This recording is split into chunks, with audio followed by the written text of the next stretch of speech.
मेरा नाम है डॉक्टर सुदीप पोरवाल। मैं रेजिडेंट फिजिशियन हूँ LPS institute of cardiology Kanpur में। आज हमारा टॉपिक ऑफ डिस्कशन है हाइपरटेंशन।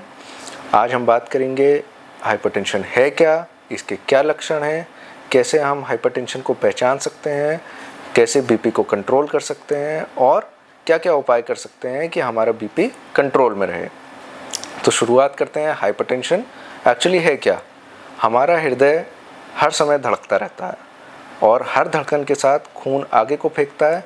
यही खून पूरे शरीर की धमनियों में बहता है और इसी को हम लोग ब्लड प्रेशर कहते हैं। बीपी सामान्य तौर पे हम लोगों का 140/80 तक हम लोग नॉर्मल बीपी को लेते हैं। यदि हमारा बीपी 140 से बढ़ता है और हमको हृदय रक्तचाप के लक्षण महसूस होने लगे तो इसको हम लोग हाइपरटेंशन की कैटेगरी में रखते हैं। अब हम लोग आते हैं कि एक्चुअली हाइपरटेंशन अगर किसी का बीपी बढ़ा हुआ है तो क्या क्या लक्षण एक सामान्य मरीज़ को महसूस होंगे। सामान्यतः हाइपरटेंशन में मरीज हमारे पास आएगा उल्टी, चक्कर आना, उसको कमज़ोरी लगना, सीने में हल्का दबाव, भारीपन एवं पैरों में सूजन के साथ, जिसको हम लोग डायस्टोलिक डिसफंक्शन की भी कैटेगरी में लेके आते हैं, जिसको कहते हैं हाइपरटेंशन विद डायस्टोलिक डिसफंक्शन। कभी कभार हाइपरटेंशन जब बड़े लंबे समय तक पेशेंट को रहता है तो वो सांस फूलने की कंप्लेंट के साथ भी आता है। अब इसको पहचाना कैसे जाए और इसको सही तौर पे नापा कैसे जाए, इसके लिए हमारे पास अस्पताल में एक उपकरण होता है जिसको हम लोग स्फिग्मोमैनोमीटर कहते हैं या सामान्य तौर पे लेमन लैंग्वेज में उसको बीपी इंस्ट्रूमेंट कहते हैं। बीपी इंस्ट्रूमेंट से हम लोग रीवर ओकाई कफ हाथ पे बांध के एक स्टेथोस्कोप के द्वारा हम लोग हाथ से बीपी का मेजरमेंट करते हैं। यदि ये बीपी 140/80 से ऊपर आता है तो हम लोग पेशेंट को हाइपरटेंशन की कैटेगरी में रखते हैं। सामान्यतः हम लोग पेशेंट को यदि 150 के आसपास बीपी है तो उससे कहते हैं कि आप अपना लाइफस्टाइल में थोड़े से मॉडिफिकेशन करिए और हम लोग इनिशियली मेडिकेशन स्टार्ट नहीं करते हैं।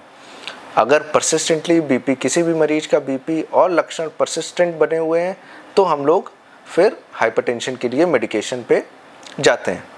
अब इसमें जो है हम लोग प्रमुखता जीवन शैली में क्या बदलाव कर सकते हैं कि हमारा जो है बीपी कंट्रोल रहे। तो अधिक नमक खाने से सबसे प्रमुख कारण है अधिक नमक। दूसरा स्ट्रेस। आज के समय में स्ट्रेस एक लीडिंग कॉज है। यंग पेशेंट्स में हम लोग OPD बेसिस पे बहुत देखते हैं यंग पेशेंट्स जिनके ऊपर स्ट्रेस बहुत है, चाहे वो वर्क रिलेटेड स्ट्रेस हो, चाहे वो फैमिली का स्ट्रेस हो, बीपी बहुत शूट कर रहा है यंग पेशेंट्स का। तीसरा कारण है हमारा अल्कोहल और सिगरेट का कंजम्पशन।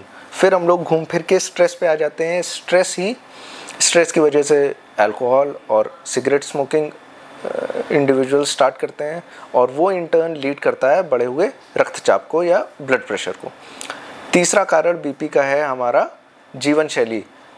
रात में देर तक जागना, सुबह टाइम पे ना उठना, व्यायाम जीवन शैली से बिल्कुल एलिमिनेट कर देना, फैट रिच, हाई कोलेस्ट्रॉल, तेल, घी, मसालेदार खाना ज़्यादा खाना और बिल्कुल एक्सरसाइज को प्रमोट ना करना, हमारा ये सारे के सारे प्रमुख कारण बन जाते हैं हाइपरटेंशन के।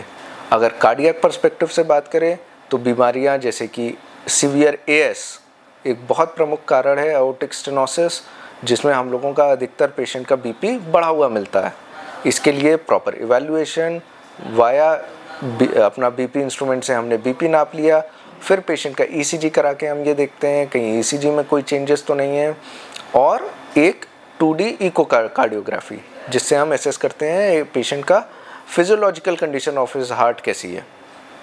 अब हम लोग आ जाते हैं हाइपरटेंशन को हम लोग बचाव कैसे करें। बचाव के लिए जितने भी प्रमुख कारण हैं जो हाइपरटेंशन की तरफ लेके जा रहे हैं, इन सभी को धीमे से धीमे अपने जीवन शैली में हटाने से हम लोग हाइपरटेंशन को कंट्रोल कर सकते हैं। इसमें प्रमुखता आ गया, आप कम से कम सफ़ेद नमक का प्रयोग करें, स्ट्रेस को एलिमिनेट करें, मेडिटेशन को प्रमोट करें, आप घी, तेल, मसालेदार खाने को कम से कम खाएं, और यदि इन सब के बाद भी बीपी कंट्रोल नहीं होता है या बीपी सामान्य से ऊपर रह रहा है तो हम लोग फिर बीपी के लिए मेडिकेशन का इस्तेमाल करते हैं।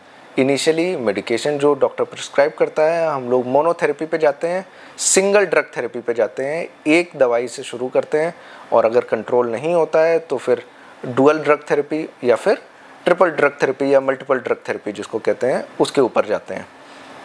अब हम लोगों को जीवन शैली में और ऐसे हम लोग क्या काम करें कि हमारा एक बार यदि बीपी हो गया है तो वो कंट्रोल रहे और बहुत ज़्यादा बढ़े नहीं। इसके लिए आपको क्या करना है, नियम पूर्वक दवा लेनी है और रेगुलर बीपी को मेजर करना है, मॉनिटर करना है, बीपी को नापते रहना है, दवा मिस नहीं करनी है बिल्कुल भी।